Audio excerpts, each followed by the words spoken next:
암물의 영장이라고 불리는 인류.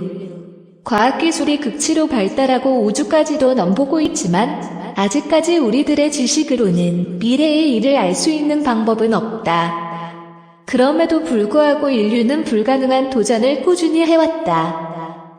이런 욕구의 발현 때문이었을까? 아니면 신의 선물이었을까? 아이러니하게도 미래에 일어날 일을 기록한 존재들이 있다. 세상 사람들은 이들을 예언자라고 부른다. 예언이라고 하면 일반 사람들은 종말이라는 단어를 먼저 떠올린다. 과거 종말론에 의해 세상이 떠들썩한 적이 있어 그 신빙성에 대해 의문을 제기하기도 하지만 아직도 우리들에게는 신비롭고 알고 싶은 영역이기도 하다. 많은 사람들이 예언에 관심을 가지는 이유는 개개인의 미래에 대한 두려움 때문이다. 그래서 사주나 점을 보면서 조금의 위안을 가지지만 전 지구적 차원의 거대한 변혁이라면 개개인의 소원은 지구적 대운에 묻히고 만다. 마치 6.25 전쟁으로 사라진 300만 명의 목숨이나 2004년 인도네시아의 수마트라 지진으로 23만 명이 순식간에 사라지는 그런 일처럼 말이다. 이처럼 사람들은 언제 어디서 어떻게 닥칠지 모르는 지구적 변혁에 대해 궁금해한다. 내 삶과 직결되어 있기 때문이다. 수천 년 전부터 현재에 이르기까지 미래에 일어날 일을 기록한 예언들은 참으로 다양하고 방대한 내용으로 우리들과 기나긴 시간을 함께해왔다. 오랜 역사만큼이나 수많은 예언자들이 존재했으며 그 중에는 누구나 한 번쯤은 들어봤을 유명한 존재도 있는 반면에 아무도 기억해주지 않는 이름도 비일비재하다. 수많은 예언자들이 남긴 기록의 특징은 난해함이다. 현대를 살아가는 예언 해석자들은 오랜 시간 미래의 기록을 해석하기 위해 노력하였으나 과학적 사고와 현대적 지식에 갇혀 편협한 사고로 예언을 바라보는 우를 범하고 말았다. 수천 년 전부터 근대에까지 존재해왔던 예언자들의 지식 수준과 사상, 그리고 당시의 시대 상황에 대한 다양한 고찰이 부족했던 것이다. 그로 인해 엉뚱한 해석이 난무하게 되었고 예언의 신빙성이 떨어지며 사람들에게 조금씩 버림받고 터부시 되어 왔다. 그렇다고 하여 예언이 모두 거짓일까?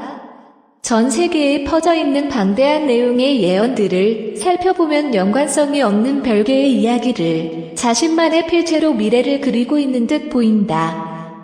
그러나 자신들이 살았던 지역의 특성과 종교적 색채, 그리고 그 지역에서 수천 년 전부터 전승되어 내려오는 선조들의 전통과 문화라는 옷을 벗겨 보면 모든 예언은 세 가지의 공통된 내용을 전하고 있음을 알 수 있다. 또한 각 지역마다 존재하는 종교들의 경전 속에서도 동일한 내용이 거론되고 있어 보는 이로 하여금 충격에 빠지게 한다. 그 첫째가 지구적 대변혁이다. 지구 변화 보고서 1994년 7월 고든 마이클 스칼리온 기상이변은 점점 더 심해진다. 폭설, 폭풍, 홍수 등이 자주 발생하고 기온도 더욱 불규칙하게 변한다. 대재난이 절정에 달하는 시기가 되면 새로운 질병과 갑작스런 전염병이 지구를 휩쓸 것이다. 극심한 기상이변이 발생한다. 사람, 동물, 새, 나무 등 수많은 생명체들이 갑자기 얼어 죽기도 할 것이며 반대로 어떤 곳은 대기가 후끈후끈 달아오르기도 할 것이다. 뉴욕시는 물 밑으로 사라져버릴 것이다. 미국의 동부와 서부, 영국, 남아시아 그리고 유럽의 전역이 아틀란티스 대륙의 융기로 물이 범람하게 되고 레무리아 대륙의 일부가 태평양에 솟아오르게 된다. 그리고 하와이는 바다 속으로 미끄러져 들어간다. 위싱턴 DC는 황폐화되지만 완전히 파괴되지는 않는다. 노스트라다무스의 아들 세자르에게 보낸 편지.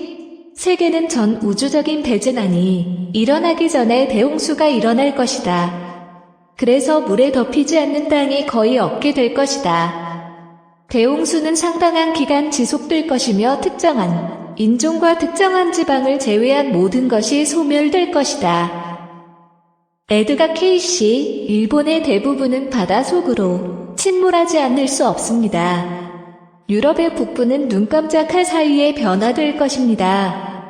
북극과 남극 지역에 지각 변동이 일어나고 열대 지역에서는 화산 폭발이 있을 것입니다. 현재 뉴욕주의 해안지대 혹은 뉴욕시 자체도 대부분 소멸될 것입니다. 폴 솔로몬, 미 대륙은 서로 갈라져 두 동강될 것입니다. 지구는 거의 완전한 파괴를 겪게 되며 새로운 세상이 열리기 전 우주는 지금의 질서에서 혼돈의 나락으로 떨어지게 될 것입니다. 월장경, 해, 별의 운행이 일정치 않아 온 땅은 모두 진동하고 전염병이 많아지고 허공으로부터는 나쁜 음성이 크게 들리며 공중인 갖가지 두려운 불기운이 나타나고 해성과 요성이 곳곳에 떨어지리라. 요한계시록 16시 17분에서 20 번개와 음성들과 뇌성이 있고 또 큰 지진이 있어 어찌 큰지 사람이 땅에 있어오므로 이같이 큰 지진이 없었더라. 큰 성이 세 갈래로 갈라지고 만국의 성들도 무너지니 각 섬도 없어지고 산악도 간데없더라. 마태복음 243 내가 진실로 너희에게 이르노니 돌 하나도 돌 위에 남기우지 않고 다 무너뜨리우리라. 죽음의 날, 서로 마체라는 지각판이 일으키는 지진과 그 결과 빚어지는 화산 폭발과 해일이 중국과 인도네시아에 파멸적 타격을 입힌다. 또한 해일이 인도 남부와 방글라데시의 대부분을 뒤덮는다. 일찍이 곤드나와 대륙이 있었던 것으로 추정되는 인도양 해저 부근에서는 진물에 있던 육지가 부상한다.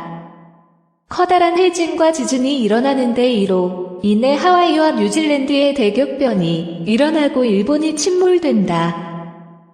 두 번째는 대환란을 극복하면 좋은 세상이 열린다는 것이다. 지금 한 국가 단위로 모든 사람들이 소속된 데에 정부가 있는 것처럼 앞으로는 세계 각 나라에서 스스로 뽑은 대표자들로 구성된 하나의 세계기구가 탄생한다. 그리하여 궁극적으로는 통일된 하나의 정부가 이루어질 것이다. 그리고 새로 도입된 통화는 전 세계 어디에서나 통용될 것이다. 그때에는 지구 전체의 구석구석을 우주선으로 여행할 수 있는 새로운 종류의 교통, 통신 체계가 확립될 것이다. 그리고 자기 에너지와 태양 에너지가 화석 연료를 대체할 것이다. 우리들 사이의 이방인 오래전부터 예언되어 온 지상낙원이 실제로 이루어진다.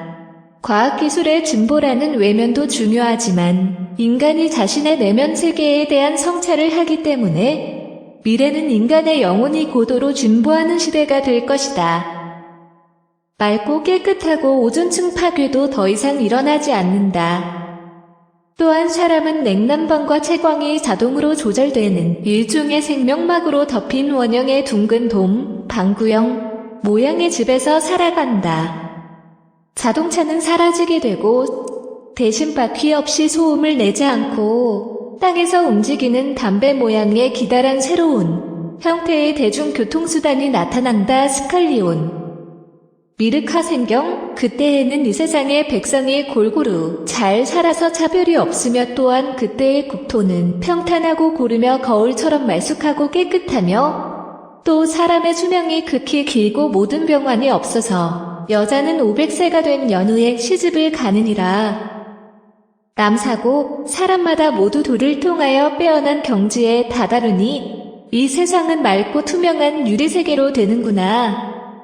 태양은 쉼없이 광명 기운을 뿜어내고 달도 이즈러지지 않으니 주야를 불문하고 항시 1월에 광명이 가득하도다.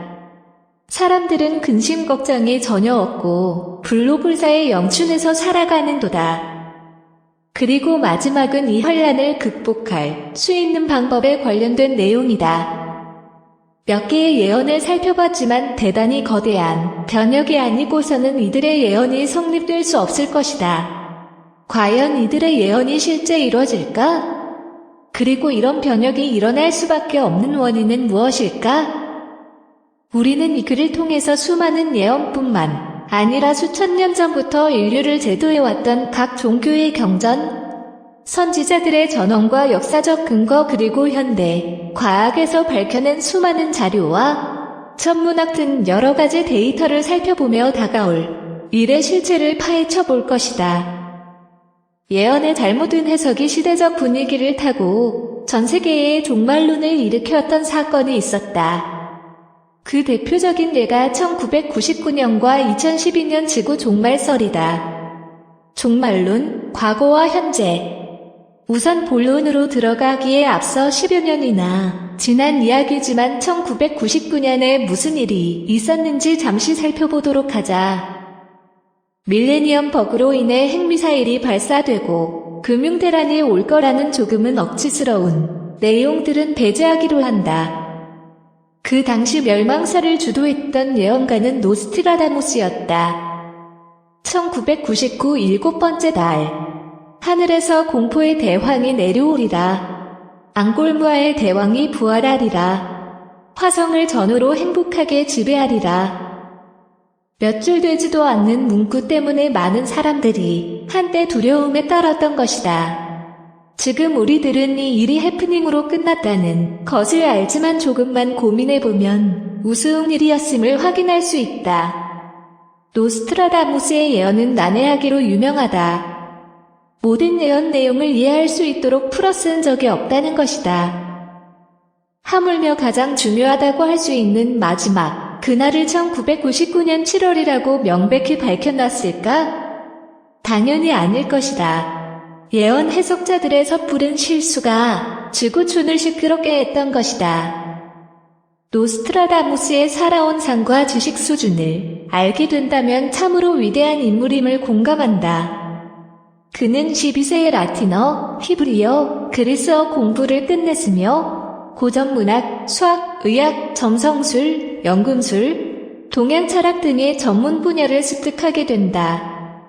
성장하여 아비뇽에서는 철학, 법학을, 몽벨리에 대학에서는 의학을 공부하여 의사로서의 삶을 살았으며 교수로 3년간 재직했었다. 당대의 보기 드문 천재였던 것이다.